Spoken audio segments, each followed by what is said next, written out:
Obiter dictum, la citoyenneté vue du droit pénal. Bonjour chères auditrices et chers auditeurs, bonjour Pierre-Édouard. Bonjour Grégory. Le professeur Olivier Beau, qui nous a fait l'honneur d'être notre premier invité, a publié le 26 février 2019, sur l'excellent blog de la revue Ius Politicum, une recension pour le moins critique de l'étude annuelle du Conseil d'État pour 2018 consacrée à la citoyenneté, une étude sous-titrée « Être un citoyen aujourd'hui ». Il y relevait un certain nombre de problèmes et imprécisions conceptuelles, notamment une confusion entre les notions de citoyenneté et de nationalité. Il y ajoutait que, je le cite, « L'absence de réflexion approfondie sur les droits et devoirs afférents du citoyen, et non du national, reste surprenante alors qu'on est ici au cœur du sujet juridique. » Puisqu'une institution aussi éminente que le Conseil d'État s'est ainsi vue reprocher des lacunes dans la compréhension et l'analyse d'une notion aussi cardinale du droit public français, nos auditeurs comprendront aisément qu'Obiter dictum s'aventure aujourd'hui avec une émission consacrée à la citoyenneté sur un terrain juridique particulièrement escarpé. Mais nul doute que nous ayons le meilleur guide pour nous montrer le chemin, puisque nous avons le privilège d'accueillir aujourd'hui Madame Camille Henès, docteur en droit public et qualifiée aux fonctions de maître de conférences en droit public et en philosophie, actuellement enseignante-chercheur contractuelle à l'École normale supérieure au sein du département de sciences sociales. Elle a brillamment soutenu une thèse de doctorat intitulée « La privation des droits civils et politiques, l'apport du droit pénal à une théorie de la citoyenneté » qui a été publiée cette année à la Nouvelle Bibliothèque des thèses chez Dalloz. Comme vous l'aurez compris, la démarche originale et très intéressante de Camille Henès a été d'utiliser le droit pénal et non le droit constitutionnel, mais après tout ne s'agit-il pas de deux disciplines du droit public, pour éclairer la notion de citoyenneté. Madame Henès a ainsi porté son regard sur le délinquant, sur le criminel privé de ses droits civils et politiques, sur celui qui devient ainsi un étranger dans son pays, pour reprendre une qualification utilisée par les juges de la Cour suprême de l'Illinois en 1913. Nous discuterons ainsi principalement du résultat de ces recherches, afin de mieux comprendre ce que recouvre la citoyenneté, ainsi que son évolution jusqu'à aujourd'hui. Camille Henès, bonjour, merci beaucoup d'avoir accepté l'invitation d'Obiter dictum, et avant d'entrer plus avant dans les apports de votre travail, pouvez-vous nous donner une définition classique de ce qu'est la citoyenneté ? Bonjour, alors d'abord je remercie de cette invitation et de cette présentation. Alors la définition que je vais donner de la citoyenneté, c'est une définition juridique et plus précisément du droit constitutionnel qui définit classiquement la citoyenneté comme un statut juridique d'appartenance à une communauté, appartenance qui confère un droit de participer à l'exercice du pouvoir politique. Alors, on distingue généralement dans cette première caractérisation deux sens du citoyen, un sens large et un sens plus étroit. Sens large, j'ai parlé de statut juridique d'appartenance et on précise généralement statut juridique d'appartenance à l'État ou à la population constitutive d'un État. Et donc, dans ce sens-là, citoyenneté est tenue pour synonyme de nationalité. Et puis, donc, il y a un sens plus étroit, c'est, donc je l'ai dit, le citoyen, celui qui participe à l'exercice du pouvoir à travers des droits qui lui sont spécifiques, les droits qu'on appelle civiques et politiques. Et donc, dans ce sens-là, le citoyen est plus restrictif que la citoyenneté est plus restrictive que la nationalité. Et la citoyenneté se définit ici à partir d'un critère matériel, les droits spécifiques dont on jouit. Pour ce qui me concerne, ici, je vais parler du sens restreint, celui qui, dans le cadre démocratique, participe à l'exercice du pouvoir, sachant qu'une des hypothèses aussi de mon travail, c'est qu'on peut penser la citoyenneté comme appartenance, mais sans la réduire pour autant à la nationalité. On parlera peut-être de ça plus tard, mais pour moi, l'appartenance, la citoyenneté en tant que statut d'appartenance, c'est pas seulement justement une appartenance statutaire, c'est une appartenance aussi substantielle, entre guillemets. On voit en étudiant le cas, par exemple, de la privation des droits civiques et politiques, que la citoyenneté implique aussi un certain comportement et des qualités. Donc le corps du citoyen ne recouvre pas la communauté nationale. Alors, est-ce qu'on peut avoir une idée de quels sont ces droits civiques et politiques attachés au statut de la citoyenneté ? Quels sont-ils et comment peut-on les distinguer ? Alors, La Constitution elle-même ne donne pas de définition ou d'énumération des droits civiques et politiques. La Constitution nous dit simplement, c'est l'article 34, que c'est le législateur qui fixe les règles relatives aux droits civiques. Et alors, si on va regarder ce que dit le législateur, il emploie des expressions différentes selon les codes. On parlera de droits civiques dans le code pénal. Il parle aussi de droits civiques dans la loi de 1983 portant statut des fonctionnaires. Il parle de droits politiques lorsqu'il parle des jurés d'assises dans le code de procédure pénale. Alors, généralement, on considère que c'est par référence au code pénal qu'on va pouvoir identifier quels sont ces droits civiques et politiques. Alors, si j'en faisais une liste aujourd'hui, je dirais que ça comprend évidemment le droit de vote, le droit d'éligibilité, aussi un autre droit important, c'est le droit d'égal accès aux fonctions publiques et le droit d'être juré. Et puis, on pouvait ajouter à cette liste, à la fin du 18e jusqu'au début du 19e, d'autres droits civiques comme le droit de faire partie de la garde nationale et son corollaire qui était le droit de port d'armes. Comment on identifie ces droits ? C'est vrai que le code pénal lui-même n'est pas extrêmement clair, puisque par exemple dans la peine aujourd'hui d'interdiction des droits civiques, civils et de famille, il ne dit pas quels sont les droits civiques, quels sont les droits civils, quels sont les droits de famille. Donc c'est un critère matériel, la participation à la chose publique en fait, qui permet de les identifier. Et puis il y a une seconde question dans votre question, comment on les distingue, c'est est-ce qu'il y a un intérêt à distinguer droit politique et droit civique, et la doctrine elle-même est assez floue. Alors pour moi, il y a deux intérêts. D'une part, c'est que les droits politiques sont vraiment ce qui forme le noyau de la citoyenneté. On considère par exemple dans l'histoire que lorsqu'on a donné le droit de vote à certaines personnes, par exemple aux femmes, de facto elles ont acquis la citoyenneté pleine et entière et donc elles pouvaient jouir des autres droits qu'on attache à la citoyenneté. Alors que la doctrine ne se sent pas tenue par le même raisonnement à propos des droits civiques, quand par exemple les étrangers qui sont citoyens de l'Union européenne ont acquis le droit de participer à certaines fonctions publiques, on ne s'est pas dit que les étrangers étaient devenus citoyens français. Donc, vraiment, les droits politiques, c'est ceux qui forment le noyau dur de la citoyenneté. Et puis, il y a un autre intérêt que j'ai vu à la fin de ma thèse, c'est que le régime des droits, selon qu'ils sont politiques ou civiques, est un peu différent. Aujourd'hui, seuls les droits civiques peuvent encore explicitement être subordonnés à une condition de moralité. D'accord, donc comment s'acquièrent ces droits ? Donc là, de nouveau, on va aller regarder ce que nous dit la Constitution, article 3, alinéa 4, qui nous dit sont électeurs, alors on ne parle pas des autres droits, c'est sont électeurs, les Français majeurs des deux sexes et jouissant des droits civils et politiques. Donc on a deux conditions positives, la nationalité, et deux, l'âge. Et puis, une condition négative, ne pas être privé de ses droits. Et donc, évidemment, moi, c'est cette condition qui m'a intéressée. Alors, quels sont les devoirs du citoyen ? Est-ce qu'on peut faire une liste de ces devoirs ? Comment ça s'appréhende ?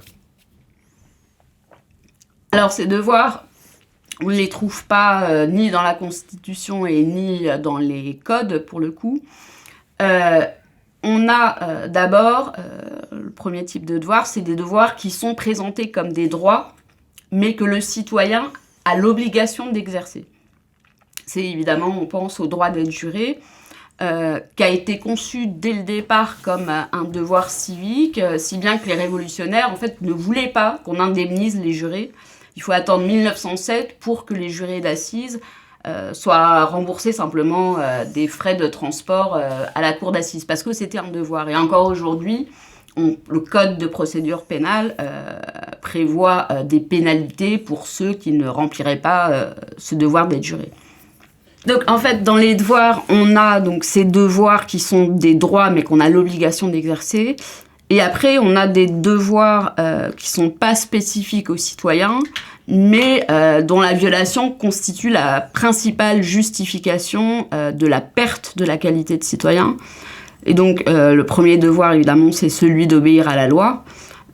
Et déjà, Aristote retenait cette obéissance dans sa définition. On considère généralement que la définition aristotélicienne de la citoyenneté, c'est la participation en magistrature, mais il précise aussi, c'est savoir gouverner et être gouverné, ce qui implique l'obéissance à la loi.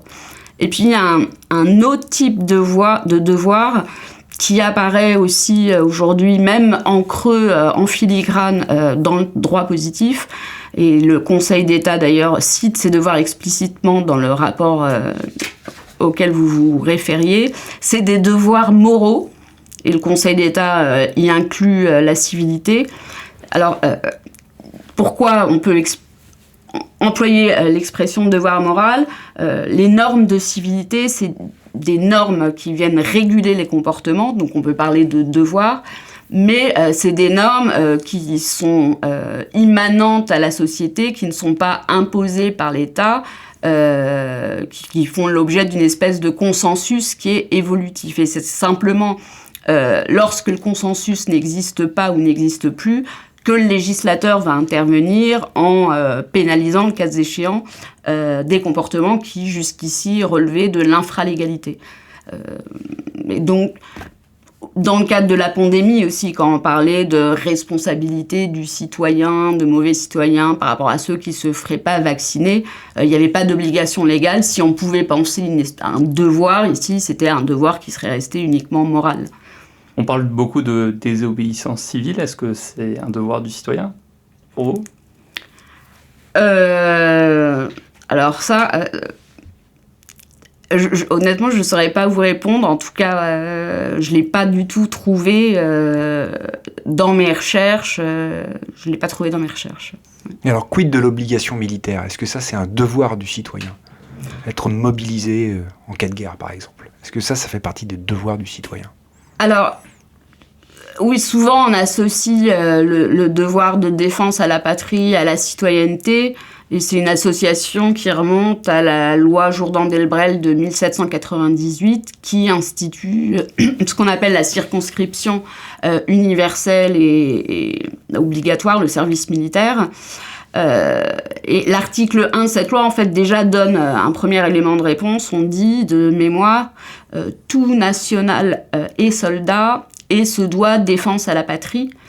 Donc, la doctrine relève justement que c'est plus un devoir du national. Et d'ailleurs, des hommes qui payaient pas le cens étaient mobilisés. Donc, c'est un devoir du national et pas du citoyen. Donc, quand bien même on vous prierait de vos droits civiques et politiques, je répondrais, même s'il n'y a pas de jurisprudence ou de texte portant sur cette question, que vous restez un Français et donc ça peut faire partie des obligations du national. En France, il faut préciser que le service militaire n'est plus obligatoire depuis 1997. Alors, lorsqu'on parle de communauté politique et de citoyenneté, on pense généralement à l'État-nation comme cadre de référence, par extension à la dichotomie que vous venez de rappeler, nationaux-étrangers. Quels sont les rapports historiques entretenus entre les concepts de nationalité et citoyenneté ? Est-ce que le citoyen a toujours été un national en droit français ? Alors non, contrairement à une idée répandue et qu'on trouve même parfois dans la doctrine, la nationalité n'a pas toujours été une condition de la citoyenneté. Là, je pense aux premières années de la Révolution, quand émerge la notion, le concept moderne de citoyenneté. Pendant les premières années de la Révolution, la citoyenneté, elle est largement accordée à des étrangers, de deux façons. Déjà, on accorde la même place à différents critères que sont la naissance, la filiation, la résidence sur le territoire.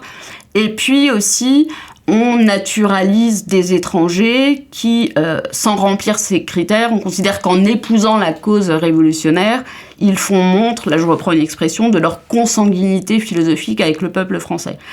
Donc,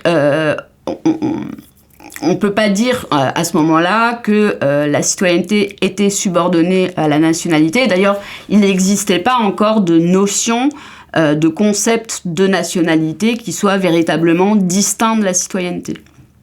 Donc l'autre, avec une majuscule, pendant cette période-là, on pourrait dire que c'est le mauvais citoyen, entre guillemets, c'est une expression que je reprends au texte, c'est pas la mienne, c'est-à-dire le contre-révolutionnaire ou encore le criminel.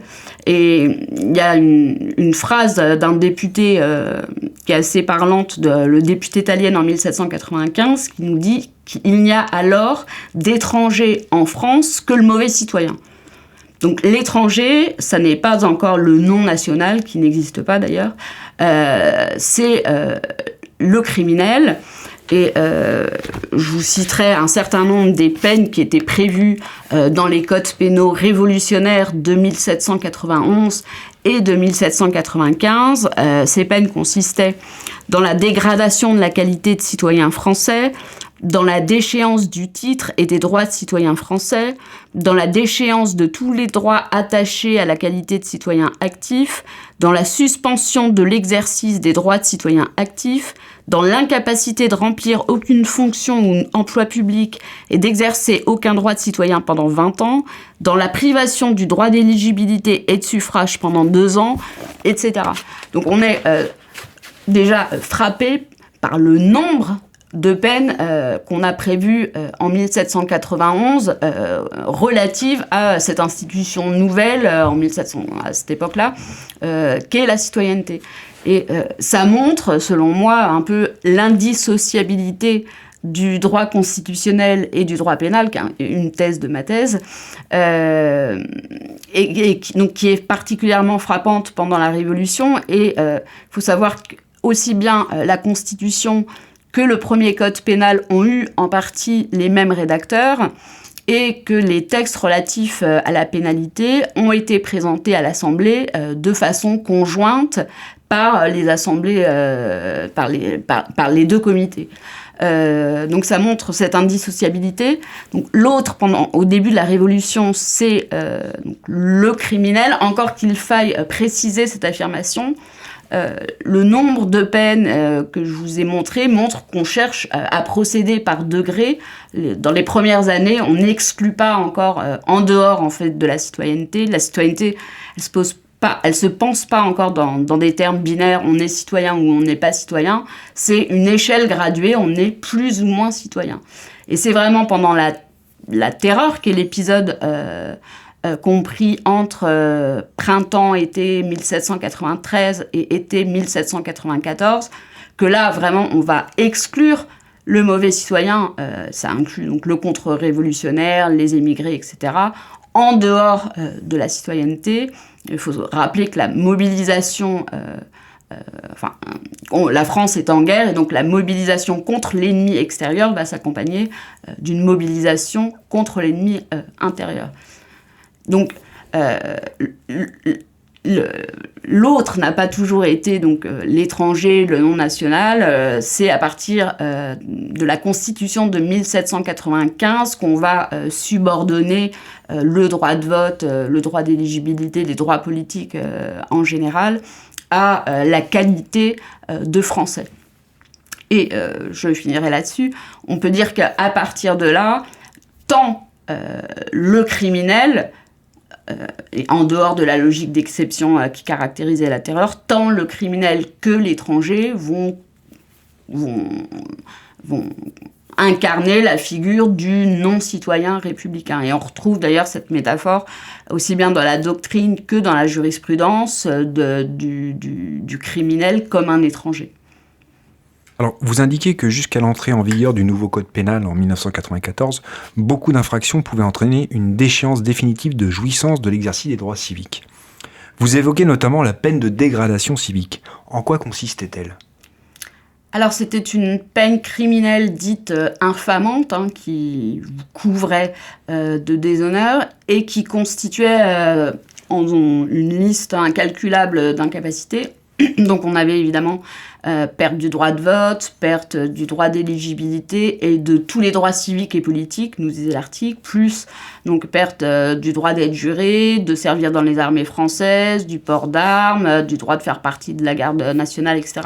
Donc en fait, vous étiez privé non seulement de l'exercice, mais de la jouissance de l'ensemble de vos droits civiques et politiques, autrement dit de votre statut même de citoyen.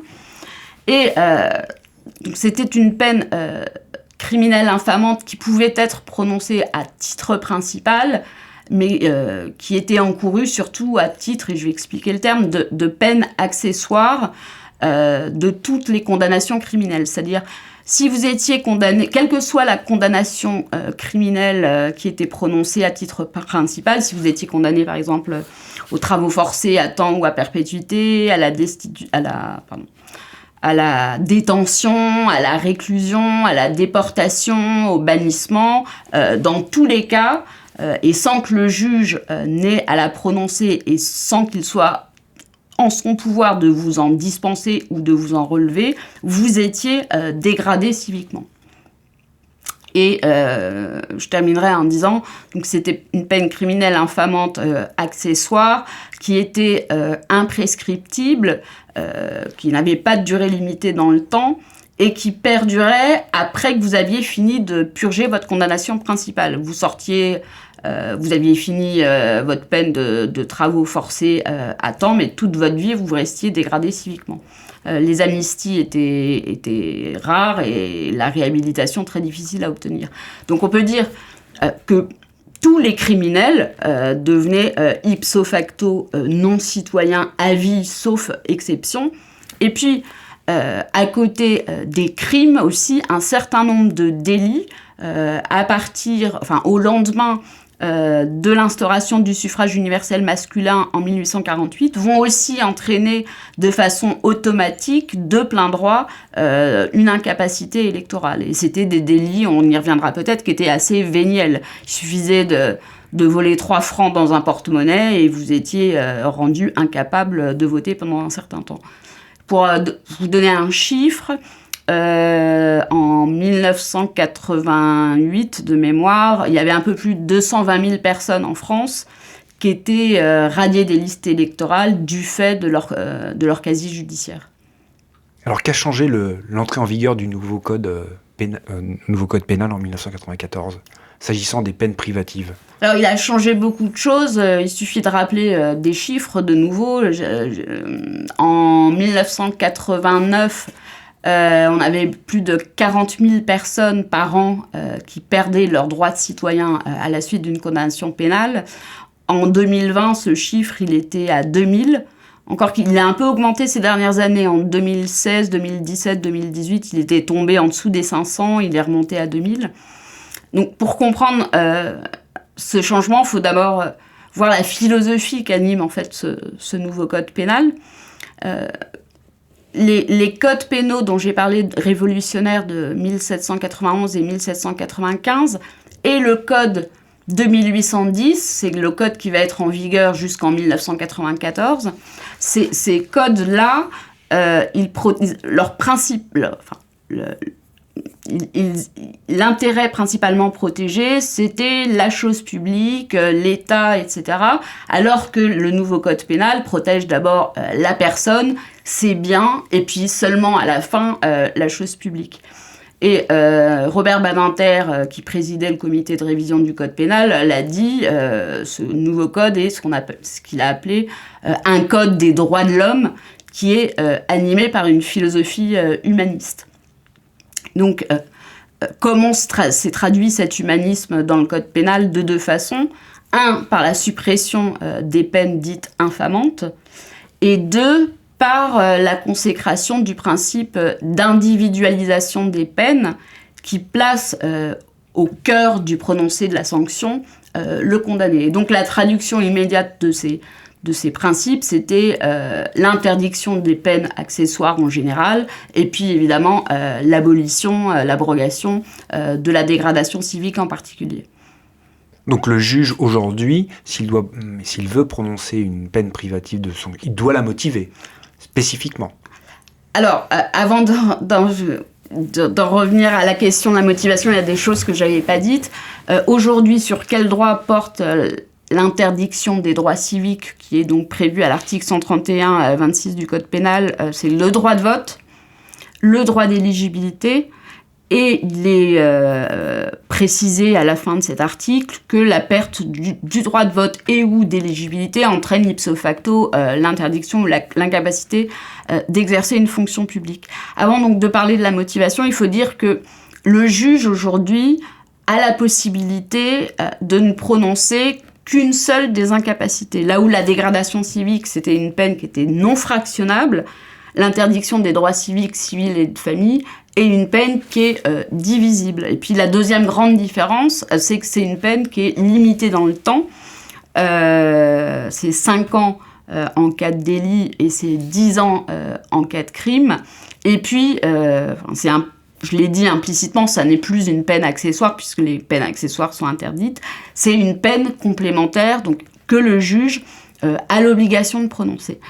Alors, jusqu'à une date récente, il n'avait pas d'obligation de motivation générale, mais ce que je dis, ça ne vaut pas seulement pour l'interdiction des droits civiques, hein, c'était plus généralement la seule peine que le juge pénal avait l'obligation de motiver, c'était l'emprisonnement sans sursis. Il y a eu une première évolution significative en 2014. On a prévu que le juge doit tenir compte, lorsqu'il prononce la sanction, des circonstances de l'infraction, de la personnalité de son auteur, de sa situation sociale, familiale, matérielle, etc. Et c'est seulement en 2019 que le législateur a posé une obligation générale de motivation des peines, parmi lesquelles donc l'interdiction des droits civiques. Est-ce que vous pouvez peut-être nous donner des exemples de motivation liées à la jurisprudence, issues de la jurisprudence, conduisant soit une déchéance du droit de vote ou d'inéligibilité? Alors, il y a peu de jurisprudence.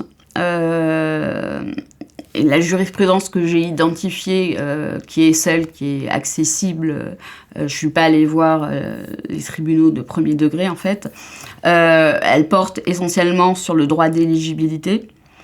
Et la justification, c'est à chaque fois le discrédit qui est jeté sur les institutions publiques par les comportements d'élus.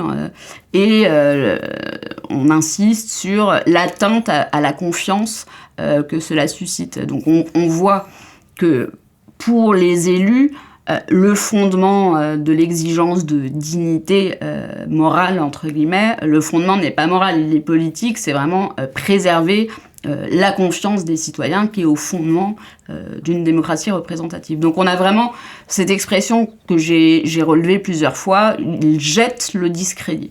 D'accord, donc c'est principalement des élus qui ont été condamnés. C'est pas que c'est principalement des élus qui ont été condamnés, c'est eux en tout cas dont les décisions sont arrivées jusqu'à la Cour de cassation. Et alors, est-ce que les peines sont aggravées parce que c'est des élus ou pas ?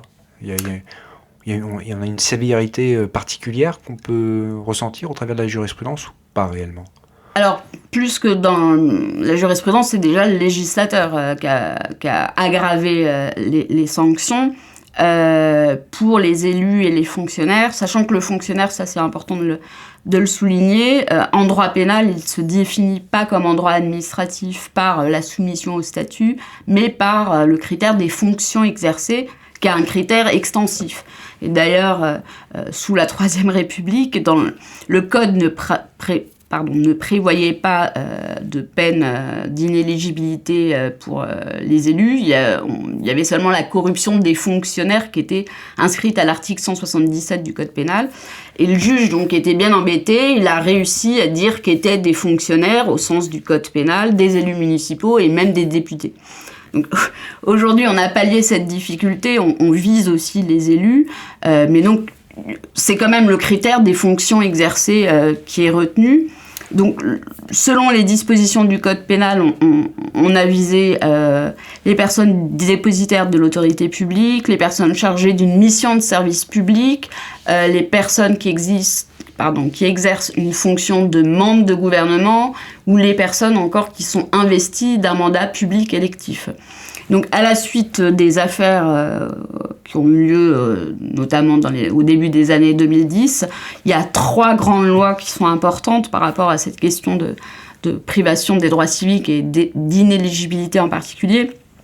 Première étape, c'est la loi de 2013, où on va décider d'allonger la durée de l'inéligibilité qui peut être prononcée j'ai dit tout à l'heure que le maximum pour les délits, c'était 5 ans. Eh bien, lorsque c'est une personne qui exerce une fonction de membre de gouvernement ou qui est investie d'un mandat public électif, le juge pourra aller jusqu'à 10 ans.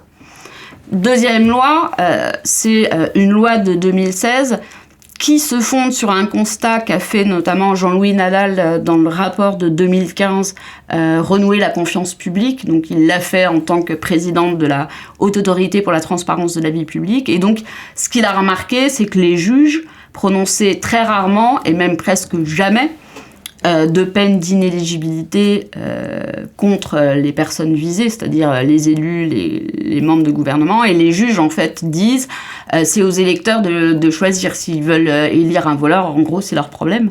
Et il y a l'argument aussi de la séparation des pouvoirs. Et donc, ce que dit ce rapport de 2015, c'est qu'il faut rendre le prononcé de cette peine plus systématique. Mais on avait un problème, c'est que le principe d'individualisation interdit de recréer des peines accessoires automatiques. Et donc, ce qu'a fait le législateur en 2016, c'est qu'il a créé, ça s'appelle une peine complémentaire obligatoire, et non plus facultative, d'inéligibilité.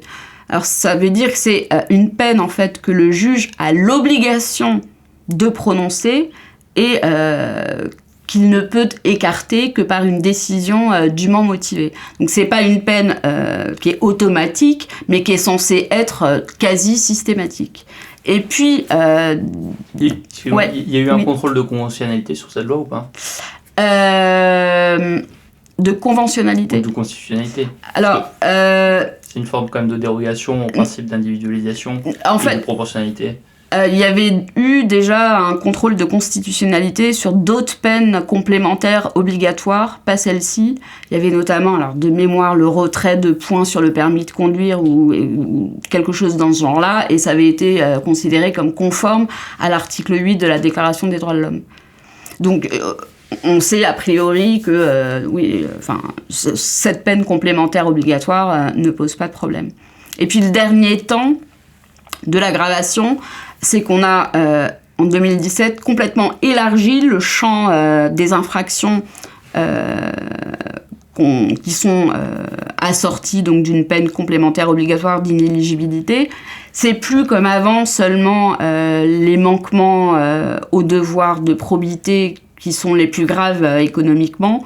C'est plus donc seulement... la prise illégale d'intérêt, la concussion, la corruption passive, le favoritisme, détournement de biens, etc. C'est élargi aux atteintes aux valeurs les plus graves, donc aux crimes qui sont assortis d'une peine d'emprisonnement, mais aussi il y a tout ce qui est évidemment viol, agression sexuelle, pour lesquels on a prévu une peine complémentaire obligatoire d'inéligibilité.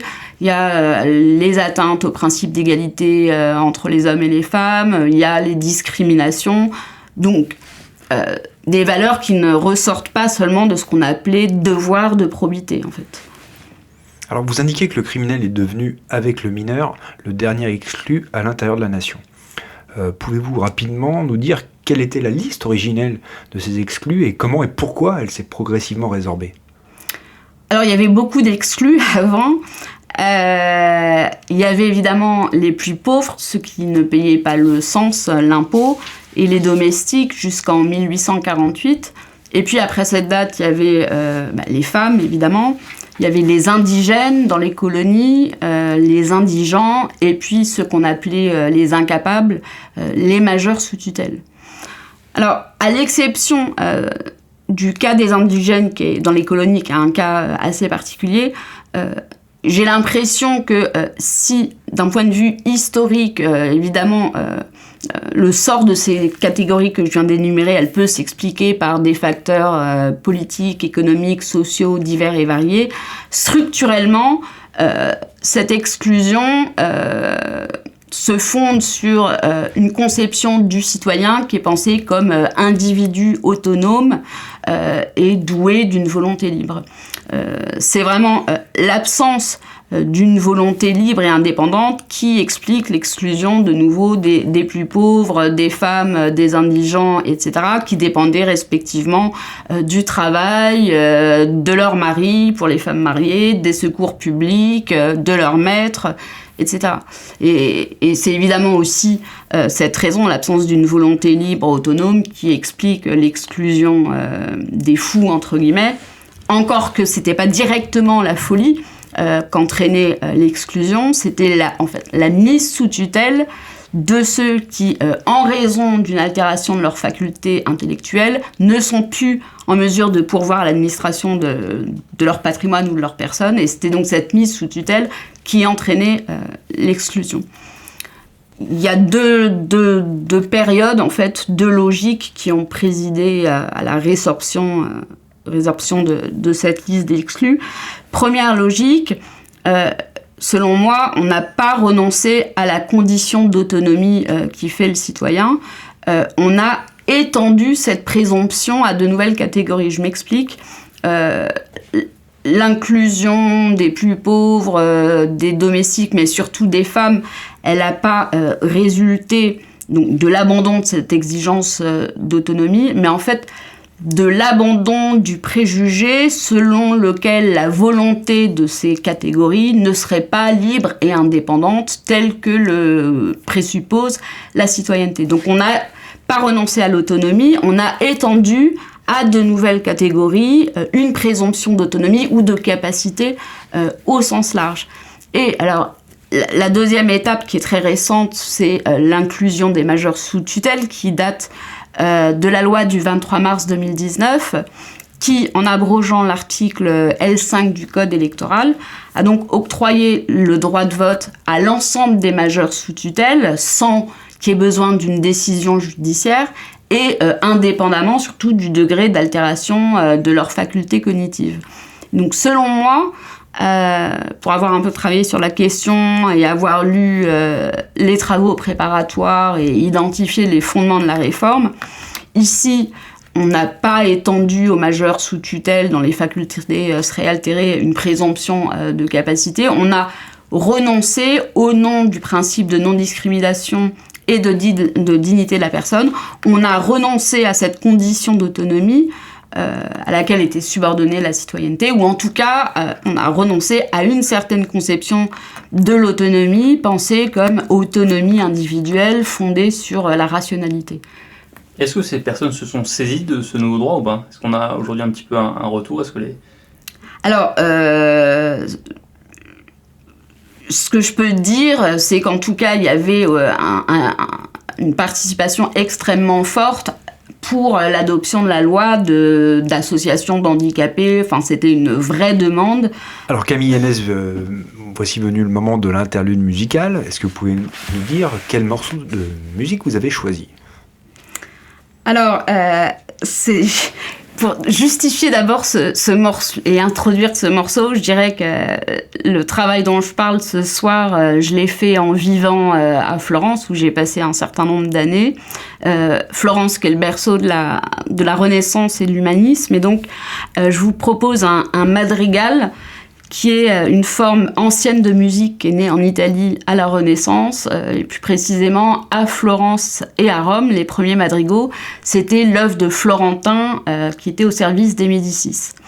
Et une deuxième caractéristique du madrigal, c'est que c'est une pièce musicale qui est faite sur un poème profane, donc c'est des textes au départ qui sont des poésies, et il y a beaucoup de madrigaux qui sont des poésies d'amour, parce que pendant la Renaissance, en fait, les hommes de la Renaissance ont voulu se détacher de l'Église, et les musiciens, du coup, ont porté une attention nouvelle à l'expression des sentiments non plus seulement religieux, mais aussi des sentiments profanes. Donc ce que je vous propose, c'est une musique que j'écoutais en écrivant cet ouvrage, qui est Augellin. Ça veut dire Augellino, c'est le petit oiseau de Stefano Landi, qui était un Italien, un compositeur baroque du XVIe siècle. Eh bien, écoutons cela. Augellin che il tuo amor segue ogni Gelin che il tuo amor segue ogni or dal fagiol fin, e formando i bei concenti vai temprando col tuo canto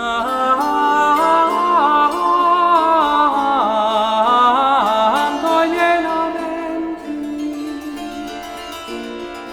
vai temprando col tuo canto i miei lamenti. Eh bien, reprenons. Vous indiquez que toutes les sanctions privatives de droit politique de l'Antiquité à nos jours ont pour fondement commun la dignité. En quoi le criminel est-il indigne d'être citoyen et quels sont les fondements de cette indignité ? Alors, je dirais 2 mots déjà sur les sources, en fait, où je suis allée chercher des informations sur cette indignité. La principale source dans mon travail, ça n'est pas la jurisprudence, d'une part parce qu'il y en avait peu, et puis parce que, comme je l'ai dit, il n'y avait pas de motivation, donc ça aurait été à moi de prêter un peu des intentions au juge. Donc la première source, c'est les travaux préparatoires, les débats parlementaires depuis 1789. Je me suis intéressée aux lois pénales, mais aussi aux lois électorales, aux lois commerciales, parce que était aussi frappée d'une incapacité d'exercer une fonction publique élective, tous ceux à l'égard desquels la faillite personnelle avait été prononcée. Donc c'est dans ces travaux que je suis allée voir ce qu'on entend par indignité, donc pourquoi on dit que celui qui a commis telle infraction ne mérite plus de faire partie du corps des citoyens, etc. Alors j'ai identifié 2 grandes justifications. La première, c'est évidemment la violation des devoirs qui sont considérés comme inhérents à la fonction de citoyen. Et c'est particulièrement explicite si on regarde par exemple l'exposé des motifs de l'ordonnance du 26 août 1944 qui institue le crime d'indignité nationale et la peine de dégradation nationale. Et donc on nous dit, je cite de mémoire, tout Français qui s'est rendu coupable d'une activité antinationale s'est déclassé, il est un citoyen indigne dont les droits doivent être restreints dans la mesure où il a manqué à ses devoirs. Donc, ce discours sur les devoirs est très présent. Et donc, à partir de ces débats, j'ai proposé de penser la citoyenneté comme une dignitas au sens romain du terme, c'est-à-dire la citoyenneté n'était pas conçue comme un droit, c'était une fonction publique qui confère honneur et qui, en contrepartie, implique certaines obligations, le manquement à ces obligations entraînant la perte d'attributs liés à la fonction de citoyen, voire la perte de la fonction elle-même. Et puis, la deuxième justification, c'est quand on regarde quel est ce principal devoir qu'entraîne la perte de la qualité de citoyen, j'en ai parlé tout à l'heure, c'est la désobéissance à la loi, et c'est sur cette obéissance qu'est fondée donc la deuxième justification selon laquelle le criminel serait indigne d'être citoyen, et cette justification c'est celle évidemment du contrat social. On dit que le criminel, en violant la loi, il aurait rompu le pacte social dont il se serait exclu, et finalement la peine de dégradation civique autrefois ou aujourd'hui d'interdiction des droits civiques, elle viendrait simplement prendre acte de cette auto-exclusion. Alors vous soutenez également que le domaine propre de la citoyenneté serait la moralité publique. Que faut-il entendre par là ? Alors oui, effectivement, la citoyenneté a une dimension fortement axiologique et morale. Ce que je vais entendre par là, c'est qu'on pourrait imaginer que les principales infractions que le législateur ou le juge assortissent d'une peine d'exclusion du corps politique, c'est les infractions qui portent atteinte justement à la communauté politique en tant que communauté ou aux principes sur lesquels celle-ci est fondée. On pourrait s'attendre, autrement dit, à ce que soit assorti d'une forme de bannissement, entre guillemets, civique, les infractions qui présentent un caractère politique. Cela a été vrai, ce raisonnement, à 2 périodes dont j'ai déjà un peu parlé, la Révolution française et la Libération, où effectivement la dégradation civique et la dégradation nationale venaient punir à titre principal ce qu'on peut appeler la lèse-nation ou la lèse-république. Mais à l'exception de ces 2 périodes très particulières de l'histoire, on n'a pas puni de peine de privation des droits civiques et politiques les auteurs d'infractions à caractère politique, mais ceux qui portent atteinte à la moralité, sachant que la moralité ici, c'est pas la morale avec un grand M qui ferait référence à quelque chose de transcendant ou d'immuable, c'est la moralité, c'est la sensibilité, d'une collectivité particulière dans le temps et dans l'espace. Donc c'est la morale sociale, conventionnelle, dont l'État est le gardien. Donc les valeurs de la société. Oui, dont le droit pénal est un peu l'expression. Quand on parle de dimension expressive du droit pénal, c'est pour ça aussi que ça me semblait être un outil intéressant pour étudier la citoyenneté, que cette étude de la citoyenneté à partir des peines privatives des droits civiques et politiques, en creux, montre des choses qu'on ne voit pas forcément de la citoyenneté quand on l'étudie, entre guillemets, en positif. Je reviendrai en arrière quand j'ai parlé de moralité publique tout à l'heure. Il faudrait indiquer quel contenu avait cette moralité au 19e et au 20e siècle. Ce contenu, le contenu de cette moralité, il a eu pendant un siècle et demi un contenu. Ce contenu, il a eu une dimension très idéologique. On a donné un contenu à cette moralité au lendemain de l'instauration du suffrage universel masculin en 1848. Et donc, on avait une classe qui redoutait les classes laborieuses, qui étaient considérées comme dangereuses. Et donc, quelles sont les principales peines qu'entraînait une exclusion? C'était les petites atteintes à la propriété. L'indigne, c'était le petit voleur. On a exclu, en fait, en se fondant sur un pseudo-critère moral, plus ou moins les mêmes personnes que celles qui, avant 1848, étaient exclues par le sens. Et à titre d'illustration, je peux donner un chiffre que cite Anne Simonin, qui est une historienne dans un très beau livre qu'elle a écrit sur l'indignité, et elle se réfère aux travaux d'un généalogiste qui a identifié à partir de l'étude du registre électoral d'une commune de Haute-Saône entre c'était 1854 et 1880, que 70% des indignes étaient des prolétaires, voire des sous-prolétaires. Le décret organique sur lequel je me fonde pour affirmer ça, c'est le décret organique de 1852 qui reste en vigueur jusqu'à la fin des années 1990.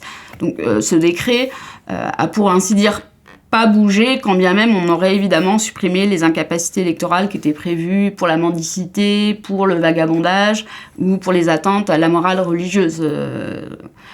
On a supprimé ces incapacités parce qu'elles se référaient à un ordre moral évanoui. Mais sinon, ce décret organique est resté, pour ainsi dire, inchangé jusque les années 1990.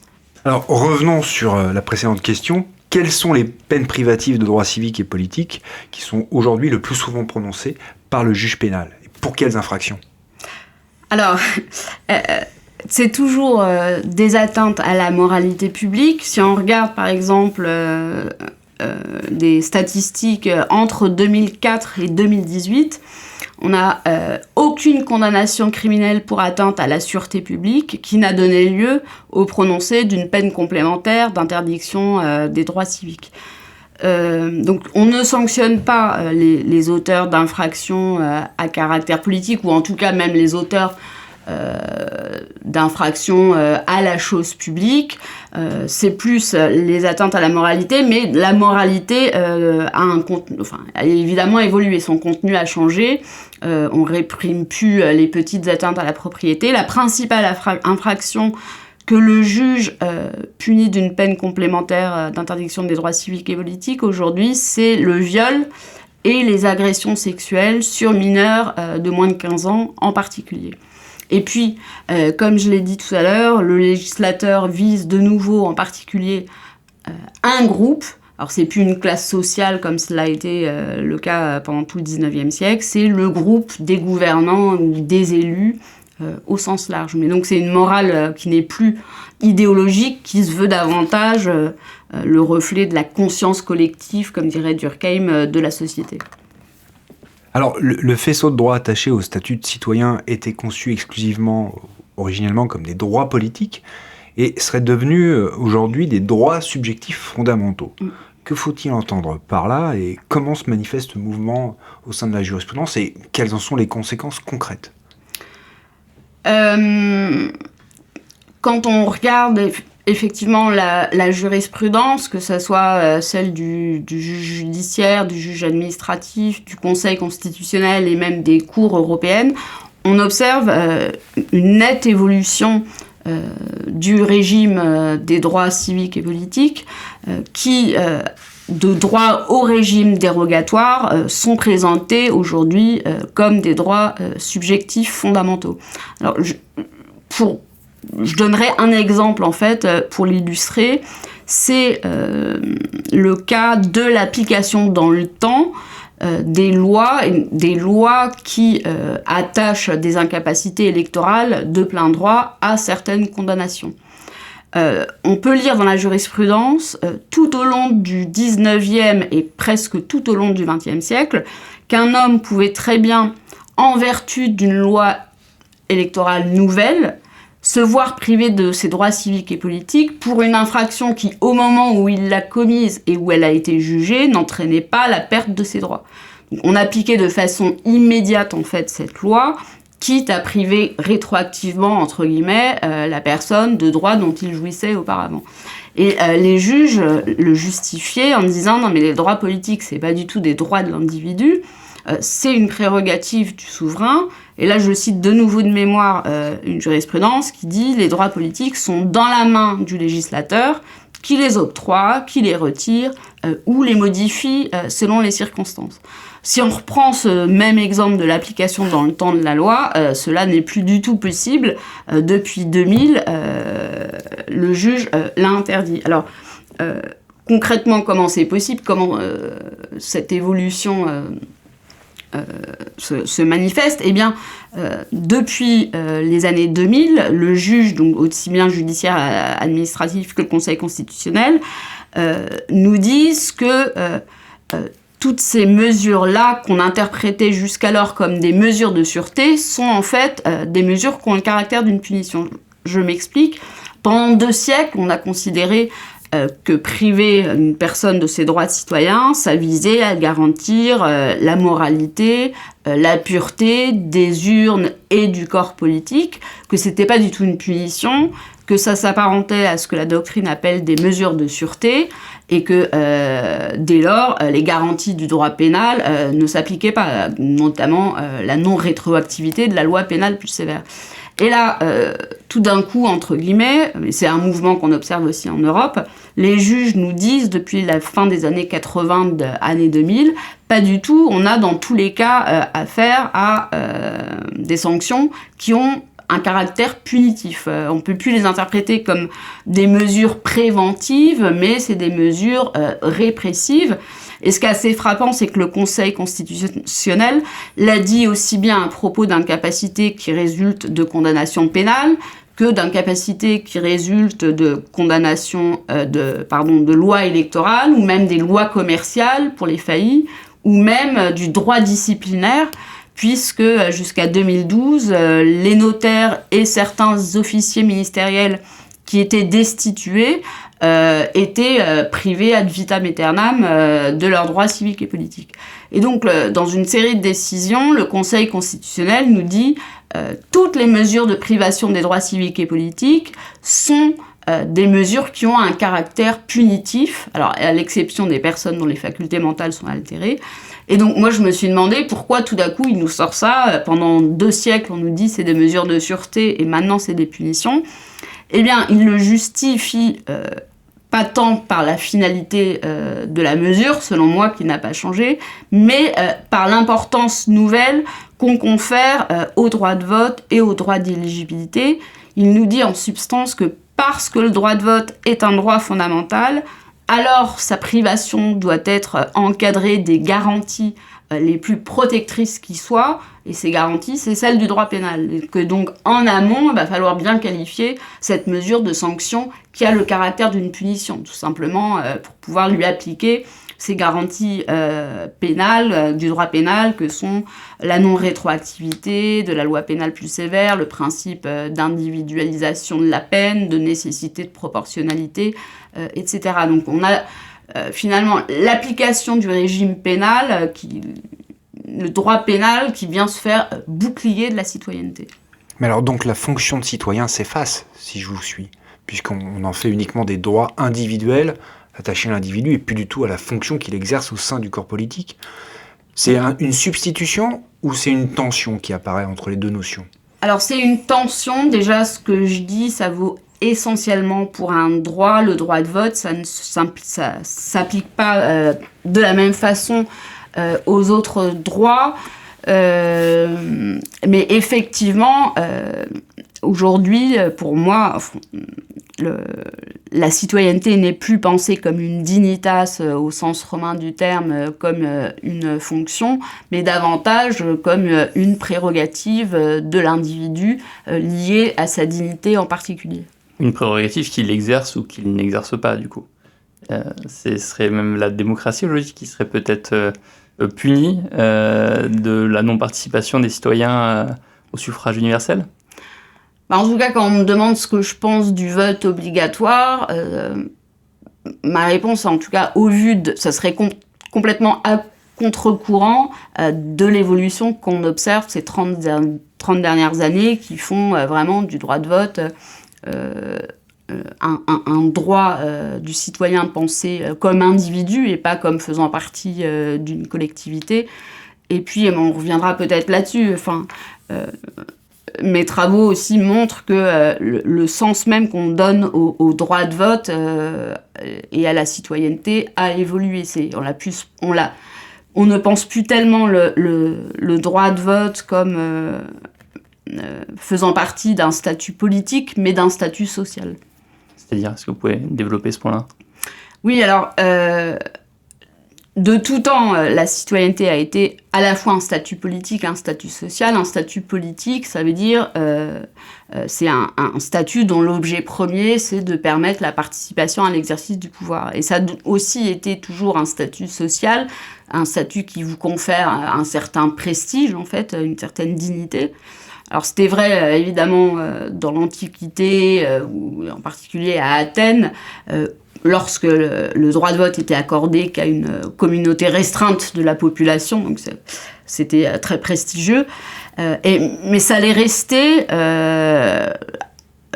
après même la démocratisation du suffrage. Aujourd'hui, le droit de vote est plus la marque de l'appartenance à une classe sociale, mais c'est l'indice d'un rang élevé, une commune humanité avec toutes celles et tous ceux qui sont inclus dans la citoyenneté.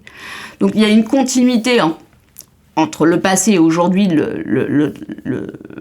La citoyenneté a toujours été et reste un statut social. Ce qui me semble nouveau, c'est qu'on a l'impression qu'elle tend à se réduire à ce statut social, au sens que ce qui compte par le droit de vote, en tout cas, c'est pas tellement de pouvoir participer effectivement au pouvoir que d'être reconnu dans son existence et d'être inclus à la société. Donc l'enjeu, c'est plus un enjeu vertical de participation au pouvoir, c'est un enjeu plus horizontal d'inclusion à la société, de reconnaissance de l'égale place au sein de la société.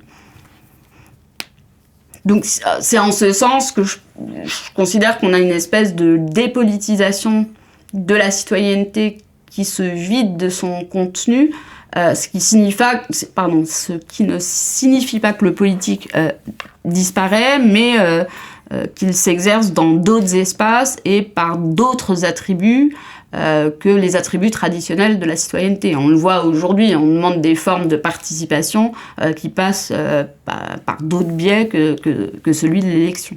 Mais alors, n'y a-t-il pas un risque de dilution de la notion elle-même de citoyenneté? Parce qu'on voit que l'adjectif citoyen, on l'applique à toute une série de choses, même à la question prioritaire de constitutionnalité, puisque le président du Conseil constitutionnel nous dit que la QPC est une question citoyenne.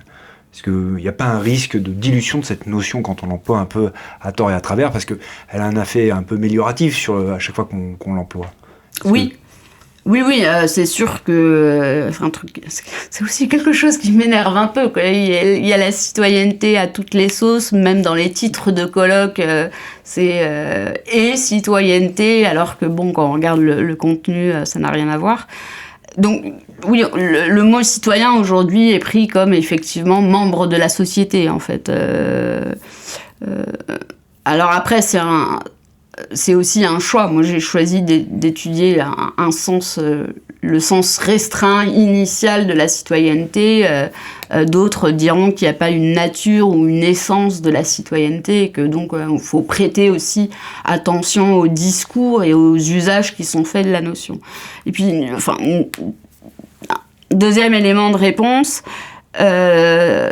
sur la dilution de la citoyenneté, c'est je le redis, ce que j'ai pu mentionner vaut totalement pour le droit de vote, moins pour le droit d'éligibilité et les autres droits civiques. Donc il y a plusieurs interprétations possibles. Soit on se dit que on a une évolution de la qualité du statut de citoyen qui se subjectivise, mais c'est une évolution qui serait inachevée. En fait, on aurait deux modèles qui seraient en tension, qui coexisteraient. Où il y a une autre interprétation, c'est de se dire finalement que le droit de vote s'est presque détaché du statut de citoyen, c'est devenu un droit fondamental à part entière. Voilà, on aurait le droit de vote qui ferait partie des droits de l'homme, et puis la citoyenneté à côté qui resterait inchangée. Camille Hennès, merci beaucoup pour cet entretien. Merci beaucoup. C'est moi qui vous remercie. Et à bientôt. Clap de fin, n'hésitez pas à vous abonner et évidemment à attribuer 5 étoiles à ce podcast.